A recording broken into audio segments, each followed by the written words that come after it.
Chennai RK நகர் தொகுதியில் தமிழக வெற்றிக் கழக வேட்பாளர் மரிய வில்சன் வீதி வீதியாக சென்று விசில் சின்னத்திற்கு வாக்குகள் கேட்டு பரப்புரை மேற்கொண்டார்.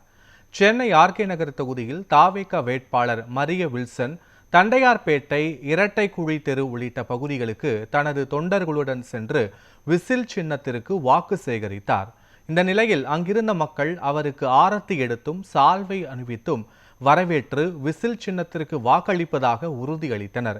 இதனைத் தொடர்ந்து பேசிய அவர், ஆண்ட கட்சியும் ஆளுகின்ற கட்சியும் மக்களுக்கு எந்த ஒரு நன்மையையும் செய்யவில்லை என்றும் மக்களுக்கு அடிப்படை வசதி கூட செய்து தரவில்லை என்றும் குற்றம் சாட்டினார்.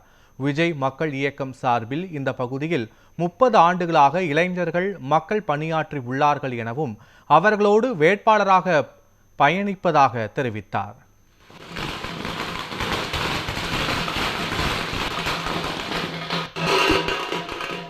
அங்கே இருக்கிறதுலே எந்த ட்ரைனேஜ் சிஸ்டமும் கிடையாது, ட்ரிங்கிங் ஃபெசிலிட்டியும் கிடையாது, பட்டாவும் கிடையாது.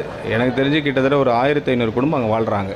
30-40 ஆண்டுகளாக அந்த குடும்பங்கள் அங்கே தான் வாழ்கிறாங்களே தவிர அவங்களுக்கு ஒரு பேசிக்கான ஒரு விஷயங்கள் எதுவுமே அரசாங்கங்கள் ஆண்ட கட்சியும் சரி, ஆண்டுட்டு இருக்கிற கட்சியும் சரி, ரெண்டுமே எதுவுமே பண்ணல.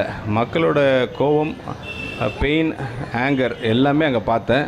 அதை நோக்கி, மாற்றத்தை நோக்கி அவங்க எல்லாமே தமிழக வெற்றிக் கழகத்துக்கு அவங்க பொன்னான வாக்குகளை செலுத்துவாங்கன்னு என்று நம்புகிறேன் நான்.